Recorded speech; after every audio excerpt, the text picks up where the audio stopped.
తాకట్లో ఉన్న బంగారాన్ని విడిపించి ఆ రోజున మార్కెట్ ధర కట్టి మిగిలిన డబ్బును మీకు అందిస్తుంది కొమ్మూరి గోల్డ్. ఎక్కువగా మీకు Secunderabad railway station, Gopalapuram police station, elephant bridge, ఇటు మోండా మార్కెట్ మీకు పెయిన్ కదండి, పెద్ద పెయిన్. ఆర్పి రోడ్ తర్వాత ఎంజీ రోడ్ కనెక్షన్, వాటికన్నా ఇది ఎక్కువ కనిపిస్తుంటది కదా. ప్యారడైజ్ ఇవంతా కాదు, main traffic flow Secunderabad to Hyderabad all goes and travels from the MG and RP road, SD road, ఈ మూడు రోడ్లను మనం రన్ చేయగలిగితే అంటే ప్రాపర్గా ఎక్కడ దాన్ని స్టక్ చేయకుండా తీసుకోవడం చాలా కష్టం. అంటే నేను చిన్న ఒక ఫీట్ జాగా మాకు రోడ్కు దొరికితే దాంట్లో రన్ చేయగలుగుతామని ఆలోచించేవాళ్ళం. ఫీటు 2 ఫీట్లు గొడవ చేసుకొని దాన్ని ట్రాఫిక్ కోసం సెక్యూర్ చేసిన ప్లేసెస్ ఉన్నాయి. సార్, ప్యారడైజ్ నుంచి ట్యాంక్ బండ్ వరకు తీసుకుంటే ట్రాఫిక్ ఎన్ని కిలోమీటర్స్ పెంచారు మీరు?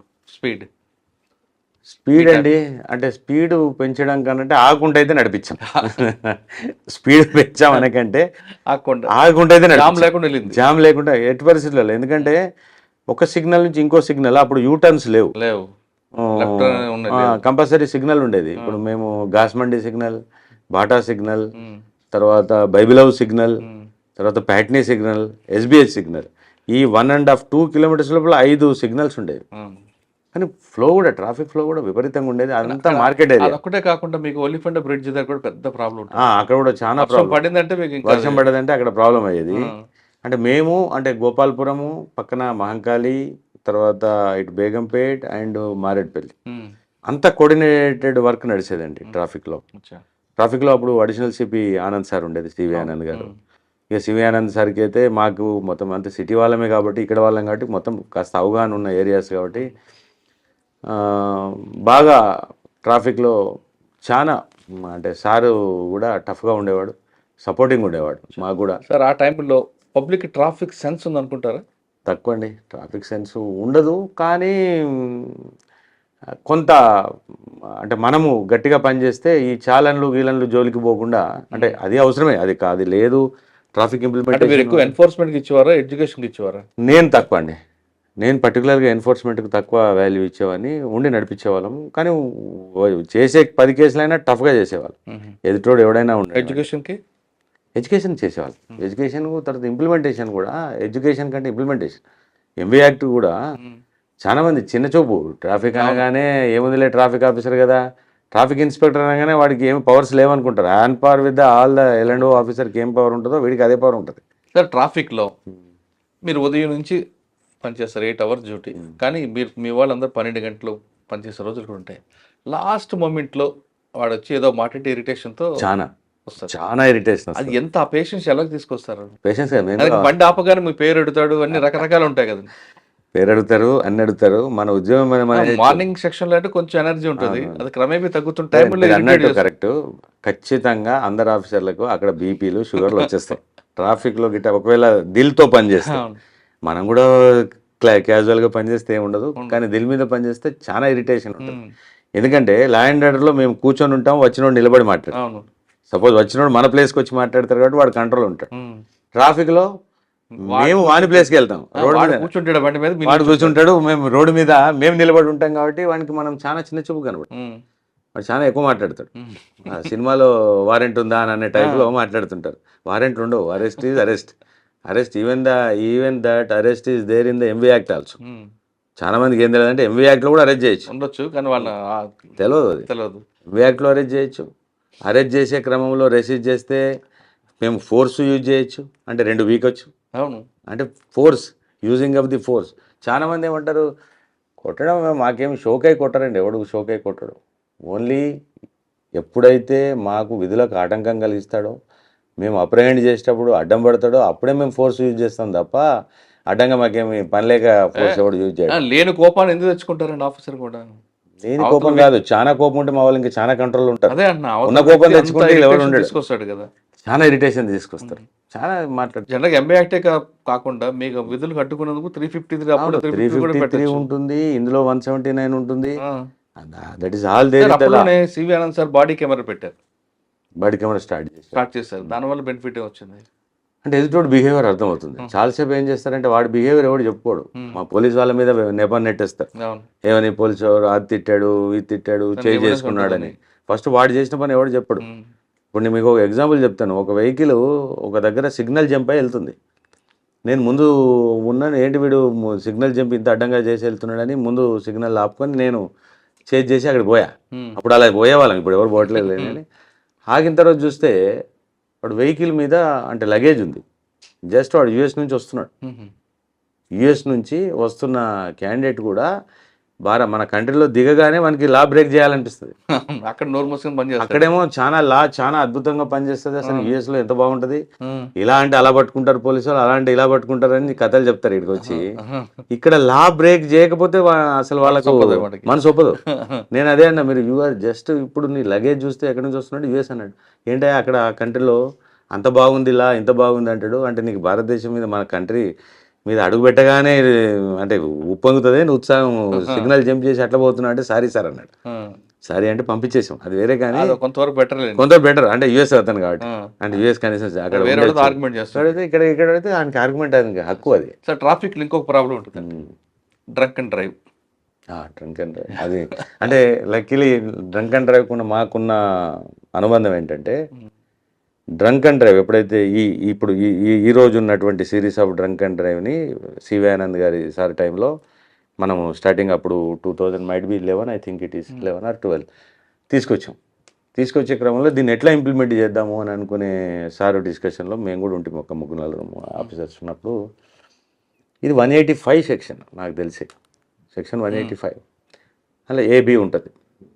అందులో బిలో మనం తీసుకుందాము, మరి వాడు బ్రెత్ అనలైజర్స్ మనము ఇవన్నీ అప్పుడే కొన్నవి వాడకంలోకి తీసుకొచ్చిన సందర్భంలో పవర్ ఎక్కడ మిస్యూజ్ కావద్దు. మనకు ఎక్కడ మనకు చెడ్డ పేరు ఎక్కడ వస్తుందంటే, మనం ఇంత పడ్డ కష్టం అంతా ఎక్కడ పోతుంది, ఒక్క దగ్గర మనం చేసిన మిస్టేకు అది అందరికీ అదే ఎగ్జాంపులర్గా అయిపోతుంది. 4 రూపాయలు తీసుకున్నారు అనుకోండి, 100 రూపాయలు తీసుకున్నారంటే మొత్తం డ్రంక్ అండ్ డ్రైవ్ మొత్తం అంతా కుప్ప అయిపోతుంది, వ్యవస్థకు అడ్డగడతారని స్ట్రిక్ట్గా ఉండాలని. ఖచ్చితంగా డ్రంక్ అండ్ డ్రైవ్లో ఆఫీసర్ ఉండాల్సిందే, అంటే ఇన్స్పెక్టర్ లెవెల్ ఆఫీసర్ ఎట్టి పరిస్థితులలో ఉండాల్సిందే అని చెప్పేసి డిసిషన్ తీసుకొని, అప్పుడు క్వాలిటీ చెకింగ్ ఎప్పుడు చేద్దాము అని అనుకున్నప్పుడు 2 hours is the maximum time. 2 hours కంటే ఎక్కువ ఏ టీము పనిచేయలేదు. డ్రంక్ అండ్ డ్రైవ్లో మీకు క్వాంటిటీ ఎంత అనుకున్నారు అప్పుడు? క్వాంటిటీ కాదు, లా ప్రకారం 30 mg అది స్టాండర్డ్. 31 వచ్చినా 32 వచ్చినా బుక్ చేసేవాళ్ళు. జనరల్గా 30 అనేది ఎలా వస్తుందని అంటే, అది అరెస్ట్ కేసు. అసలు 185 అనేది అరెస్ట్ కేసు, తాగిన వాడిని అరెస్ట్ చేయాలి. కానీ తాగుబోతులందరినీ అరెస్ట్ చేసి పెట్టుకుంటే చాలా న్యూసెన్స్ ఉంటుంది. వీడు మనకు చుక్కలు చూపిస్తాడు ఉదయం కల్లా. కాబట్టి దీనికి ఆల్టర్నేటివ్ చాలా గుర్తుంటాయి. చెప్పండి. మీ దాంట్లో మీ ప్రముఖ ఒక రిపోర్టర్, ఇక పేరెందుకు, ఇప్పుడు ఆయన ఇప్పుడు సంస్థకే అధిపతి. నా మీద మేము అంటే సాటిస్ఫాక్షన్ ఏంటంటే, ఒక్క వ్యక్తిని కూడా వదలలేదు మొత్తం మా 2 years టైంలో. ప్రముఖ వ్యక్తి ఏం లేదు, ఆయన మామూలుని అది చేస్తానని నా మొత్తం డ్రైవ్ అంతా 2 గంటలు కెమెరా పెట్టుకుని కూర్చున్నాను. అంటే ఎక్కడ దొరికాడు మీకు? అక్కడ ప్యాట్నీ దగ్గర ఉంటుంది కదా, ప్రముఖ ఫేమసే. చేశాడు. నేను నవ్వి చెప్పా, నువ్వు కింద పడిపోయినా మీద నా పని నేను చేసుకుంటానులే. అంటే ట్రాఫిక్లో ఈ డైలాగులు బాగుంటాయి. నేను 24 గంటల్లో వాళ్ళు ట్రాన్స్ఫర్ చేయిస్తాను, 2 గంటల్లో నువ్వు ఆదిలాబాద్లో ఉంటావు, కరీంనగర్ ట్రాన్స్ఫర్ చేపిస్తాను, ఈ డైలాగులు కామన్గా వస్తుంటాయి. పని చేస్తుంటుంది కదా, 2 గంటలు కాదు కదా, 2 సంవత్సరాలైనా వాడు ఎవడు మమ్మల్ని ఏం చేయలేడన్న సంగతి మాకు తెలుసు. అది దిగిన తర్వాత ఆయనకి తెలుస్తుంది, వాడికి మన కెపాసిటీ తెలుసు. అంటే జనరల్గా ఏముంటుందంటే, ట్రాఫిక్ నిజం కూడా 2 hours is the qualitative time for doing the drunk and drive. అంతకంటే ఎక్కువ చేస్తే క్వాలిటీ దెబ్బతింటుంది. అంటే మేము అంత అటెంటివ్ ఉండలేదు. ఎంత ఉండాలి క్వాంటిటీ అంటే దొరికిన వ్యక్తులు? అంటే దానికా అంటే అది 30 ml. మనం ఊదినప్పుడు 30 దాటింది అనుకోండి, వాడు బుక్ అయినట్టే. కొంతమంది 300 కూడా దొరుకుతాయి కదా. చాలా అంటే 100 దాటిందంటే అబ్నార్మల్. అది 100 దాటిందంటే అబ్నార్మల్. ఎంత తాగితే దొరుకుతుంది అండి? ఒక బీర్ తాగితే 30 వస్తుందా, ఒక క్వార్టర్ వేస్తే 30 వస్తుంది? అంటే ఇది ఎలా ఉంటుందంటే, స్టాండర్డ్ ఏమి ఉండదు. ఇప్పుడు మీరు ఒక బీర్ తాగితే మీకు రాకపోవచ్చు, నేను ఒక బీర్ తాగితే నాకు రావచ్చు. ఎందుకు? అది మన ఇంటెస్టైన్ సిస్టమ్స్ అన్ని. ఇప్పుడు గ్యాస్ట్రిక్ ఉంది అనుకోండి, నా బాడీ అసిడిటీ ఉన్న నా బాడీ ఎక్కువ వస్తుంది. అసిడిటీ ఏం లేదు, మీకు మంచి స్వీకరించే శక్తి ఉందనుకోండి తక్కువ వస్తుంది మీకు. అచ్చా. కొంతమంది ఆర్గ్యూ చేస్తుంటారు కదా, ఒక బీరే తాగాను. అది డిఫరెంట్ అవుతుంది. ఇప్పుడు ఒక బీర్ ఒకరికి రావచ్చు, ఒకరికి రాకపోవచ్చు. శాస్త్రమే, అది అందరికీ ఒకలానే పని చేయాలని ఇప్పుడే నేను ఉదయం తాగాను రాత్రి ఒక్కోసారి వస్తుంది, నిజం కూడా కొద్ది లేట్ అయినా వస్తుంది. అసిడిక్ బాడీ ఉంటే కొద్ది లేట్ అయినా వస్తుంది. కాబట్టి ఆ కొంత డిస్క్రియేషన్ తీసుకుందామా అని అనుకుంటే మాకు డిస్క్రియేషన్ అవకాశం ఇస్తే మళ్ళీ తప్పుదారి పడుతుంది ఇది. మా వాళ్ళకి ఇప్పుడు పోలీసులకి తాగిన తర్వాత పోలీసులకు దొరకకుండా వెళ్ళంటే ఎంత తాగమంటారు? జనరల్గా 1.5 పెగ్ అయితే రాదండి. వన్ పెగ్ రాదు. అంటే 1 పెగ్ మీన్స్ 60 mg వరకు రాదు జనరల్ బాడీ. అంటే రాదు అంటే నేను సైంటిఫిక్గా చెప్పినట్టు కాదు. రాదు అంటే మళ్ళీ అదే సేమ్ ఇంకొక బాడీకి వస్తుంది. అదే జనరల్గా అయితే ఈ 2 పెగ్స్ దాటిన వాళ్ళు ఖచ్చితంగా వస్తుంది. బీర్ తాగితే బీర్ ఇంకెక్కువ వస్తుంది. బీర్ అసిడిక్, అది ఎక్కువ గ్యాస్ట్రిక్ ఉంటుంది కాబట్టి అది ఎక్కువ వస్తుంది. అసలు తాగకుండా వెళ్తే ఏ ప్రాబ్లం లేదు. అసలు ఏ ప్రాబ్లం లేదు, హ్యాపీ. కానీ అంటే ఇది మళ్ళీ కొద్దిగా డైల్యూట్ అయింది ఇది. ఎందుకంటే ఫస్ట్లో ఇప్పటికీ అంటే భయం ఉంది పబ్లిక్లో, ఎవడు కూడా అంత ఈజీగా ఫర్ గ్రాంటెడ్ ఏం లేరు. దీంట్లో ఏముందంటే అండి, అంటే అరెస్ట్ సెక్షన్ ఇది 185. దీనికి ఆల్టర్నేటివ్ ఏం చేసామంటే మన దగ్గర ఎలానో జనరల్గా డాక్యుమెంట్ ఉండదు. డాక్యుమెంట్ లేనందుకు గాను మేము వెహికల్ సీజ్ చేస్తాం. Vehicle seizure is under 207. But having knowledge of the 2013 చెప్తున్నా. అప్పుడు ఐపీసీ అదే ఎంబీ యాక్ట్. ఇప్పుడు కూడా అదే ఎంబీ యాక్ట్. అప్పుడు ఉన్నది ఏంటి, 207లో సీజర్ చేసేవాళ్ళం. సీజర్ చేసినప్పుడు ఏమైందంటే సీజర్కి 4 నిబంధనలు ఉంటాయి. అంటే వయలేషన్ ఆఫ్ సెక్షన్ 3, 4, 39 అండ్ 192 ఇవి కొన్ని సెక్షన్స్ ఉంటాయి. వాటి వయలేషన్స్కే మేము సీజ్ చేసేస్తాం. సీజ్ చేసినప్పుడు అది 3 days లోపల ఏదో చేయాలి. ఆ తతంగం అంతా ఉంటుంది లేండి. అది కొద్దిగా మేము కూడా మా సైడ్ నుంచి కాస్త ఎక్సర్సైజ్, సమాజాన్ని ఉద్ధరించే క్రమంలో అది మాకు కాస్త కోర్టు నుంచి పడి మేము కొద్దిగా డీల్ అయిపోయాం. అంటే వెహికల్ సీజరు చేసినప్పుడు నిబంధనలు నాకు తెలిసి 448 మోటార్ వెహికల్ రూల్ పొజిషన్ అది. కానీ వెహికల్ సీజ్ చేసే అధికారం మీకు లేదు కదా? ఉంది. 207లో మాకు ఉంటుంది. ఇన్స్పెక్టర్ అండ్ అబోవ్ ఉంటుంది, ఎస్ఐకి ఉండదు. Inspector and above vehicle seizure. Sir ఈ టైంలో ఒక లేడీ మీకు బాగా ఇబ్బంది పెట్టింది కదా ప్యారడైజ్ దగ్గర, తాగి పెడతారు. పెట్టింది తాగి పెట్టింది. అంటే ఏమవుతుందంటే మీరు కెమెరాస్ పట్టుకొని ఉండేసరికి మా యాక్షన్ చాలా స్లో అవుతుంది. దాని వాళ్ళు అడ్వాంటేజ్ తీసుకుంటారు, అంతే అడ్వాంటేజ్. ఇప్పుడు అందుకోసమే విరుగుడుగా సార్ ఇప్పుడు మేము అంటే గవర్నమెంట్ రిక్రూట్మెంట్స్ కూడా అంటే లేడీ ఆఫీసర్స్ని ఇంక్రీజ్ చేసింది. ఇక్కడ డ్రంక్ డ్రైవర్ లేడీస్ కూడా ఉంటారు, పెడతాం కదా, లేడీ ఆఫీసర్స్ ఉంటారు. అమ్మో లేడీ ఆఫీసర్స్ బాగా ఇరిటేషన్ చేస్తారు కదండి. ఎలా కంట్రోల్ చేస్తారు మరి? అంటే మీ పేషెంట్స్ ఎలా కంట్రోల్? అందుకోసం ఆ కంట్రోలింగ్ క్రమంలోనే మా బీపీ పెరుగుతుంది అంతే. మేము ఫ్రీగా రియాక్ట్ అయిపోతే మా బీపీ పెరగదు, డౌన్ అయింది. కంట్రోలింగ్ అంటే ఏంటంటే అంటే ఇక సిటిజన్ పెద్ద అఫెన్స్. పోలీసుల కన్నా ట్రాఫిక్ పోలీస్ పేషెంట్స్ ఎక్కువ ఉంటుంది. పేషెన్స్ నాకు అప్పుడు తక్కువే ఉండేది. పేషెన్స్ ఉంటుందని కాదు కానీ మన వాళ్ళు ఓపిక మెచ్చుకోవాలండి. ఓపిక చాలా అవసరం ఉంటుంది. రోడ్డు మీద నిల్చుంటాడు, హారన్, దుమ్ము, ధూళి, అంటే అరెస్ట్ చేయొచ్చు. మా వాళ్ళకి కూడా అంతా ఇప్పుడు when that of the guy is violating the law and showing హుషారీ చూపిస్తానంటే అంత భరించాల్సిన అవసరం లేదు. ఇది we have every power under the motor vehicle act, under the IPC for the apprehension of that fellows. ఎవడైతే ఎక్కువ ఇప్పుడు మాకు అగ్రెసివ్ ఓవర్ యాక్షన్ చేస్తే మాకు అప్రహెన్షన్ అంటే అరెస్ట్ పవర్ ఉంది మోటార్ వెహికల్ యాక్ట్లో కూడా. అంటే అంతవరకు ఓకే. కానీ నేను అంటుంది ఏంటంటే వాళ్ళకి హెల్త్ ఇష్యూస్లో అన్నీ చాలా వస్తాయి ట్రాఫిక్. అవును వస్తాయి. నాకు కూడా కాస్త అప్పుడు ఈ ఆర్టీసీ బస్సెస్ ఉంటాయి కదా, ఈ హారన్ సిస్టమ్ ఉంటుంది కదా, వాడు కరెక్ట్ సిగ్నల్ మీద హారన్ కొడతాడు. ఆ హరాన్ దెబ్బకు మా చెవులు గుయ్యం అనేది. తర్వాత ఈ సైలెన్స్ అని చూస్తున్నారు, పొగ, దుమ్ము, ధూళి. అసలు అప్పుడు మేము ట్రాఫిక్ లో పనిచేసిన అన్ని రోజులు నేను ఏసీ వాడలేకపోయాను కార్లో. ఏసీ వేస్తే జలుబు అయిపోయేది.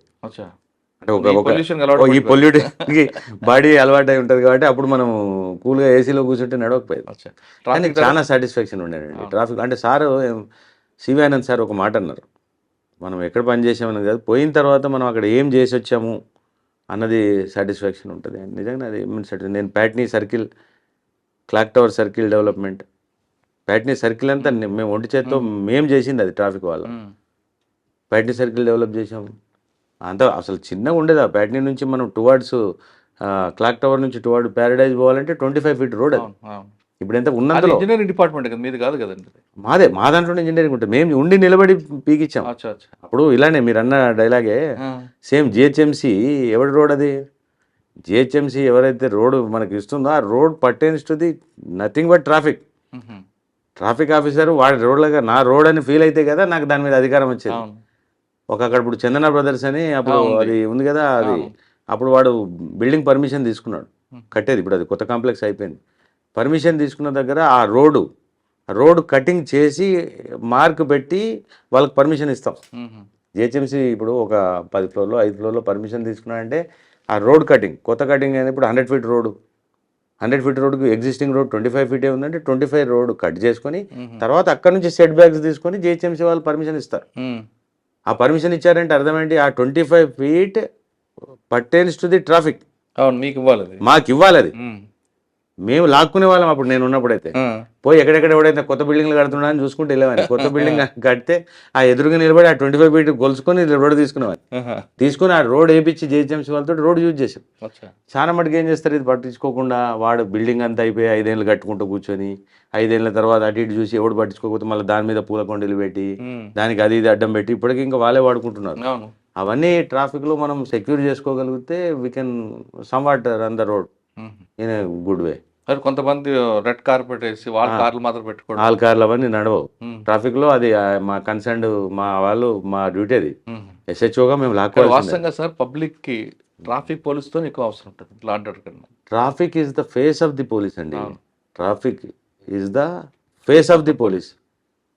మా ఎఫిషియన్సీ అంతా పనిచేసేది ల్యాండ్ ఆర్డర్ సెకండరీ. ఇన్ఫాక్ట్ ప్రతి పొద్దున్న లేస్తే పని ఉండేది ట్రాఫిక్ వాళ్ళతో పని ఉంటుంది పబ్లిక్కి.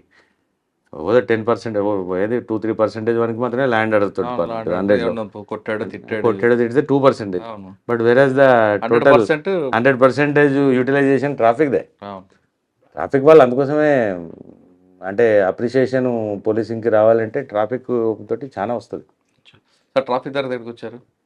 ట్రాఫిక్ తర్వాత మళ్ళీ టాస్క్ ఫోర్స్ వెళ్ళా. మ్మ్. అప్పుడెవరు? అప్పుడు రమేష్ చేశారు ఉండే. ఆహా. ఒక 1 ఇయర్ చేశాను. 1 ఇయర్ తర్వాత మళ్ళీ ఎస్ఆర్ నగర్ వెళ్ళాను. ఓకే. అక్కడ ఎంతకాలం? 2014 2 ఇయర్స్. అక్కడేం గుర్తుందా మంచి కేసులు? ఎస్ఆర్ నగర్ అనేది ఒక మినీ ఇండియా అండి. అది మినీ ఇండియా. ఎక్కువగా లాడ్జీలు, అంటే hostels, main hostels almost 1000 hostel ఉండేవి అప్పుడు. అసలు ఎలాగండి దాన్ని కంట్రోల్ చేయడం? అది హాస్టల్స్ చాలా టఫ్ అండి, చాలా అంటే చాలా టఫ్. అది 1000 మంది ఎవడో వస్తాడు ఎవడో పోతా ఉంటాడు. దానికోసము ఉన్నంతలో ఏదో అప్పుడు మీటింగ్లు పెట్టి వాళ్ళకి ఏదో సీసీ కెమెరాస్ పెట్టి రికార్డ్స్ పెట్టి ఆధార్ కార్డులు తీసుకోవాలని ఏదైనా తిప్పలు పడేది. కానీ ఆ ఫ్లోటింగ్ పాపులేషనే ఒక అరౌండ్ 50,000 నుంచి 70,000 ఉండేది స్టూడెంట్స్. అక్కడ January 1 ఉంటుంది అద్భుతంగా. December 31 నైట్ పిల్లలంతా రోడ్ల మీదకి వస్తారు. హారిబుల్ ఉంటుంది అక్కడ. అది మినీ ఇండియా నిజంగా కూడా. ఎస్ఆర్ నగర్ అంటే నాకు తెలిసి అప్పుడు ఎస్ఆర్ నగర్ హైయెస్ట్ పాపులేషన్ ఉన్నటువంటి యునైటెడ్ ఆంధ్ర పోలీస్ స్టేషన్ అది. కానీ క్రైమ్ రేట్ కూడా ఫస్ట్ అదే కదా. ఫస్ట్ అదే ఉంటుంది. మధ్యలో తగ్గింది కానీ అది ఆల్మోస్ట్ అప్పుడు అవుట్స్కట్స్ ఉండేది కాబట్టి అప్పుడు పెద్ద ఏరియా ఉండేది. ఆల్మోస్ట్ మాదాపూర్ బోర్డర్ అంటే బోరబండ అల్లాపూర్ సైడ్ నుంచి పెడితే ఇక్కడ గ్రీన్ పార్క్ హోటల్ వరకు అది లిమిట్. పంజాగుట్ట బోర్డర్ వరకు. పంజాగుట్ట చాలా పెద్ద పోలీస్ స్టేషన్. అప్పుడే 4 లక్షల చిల్లర పాపులేషన్ ఉండేది.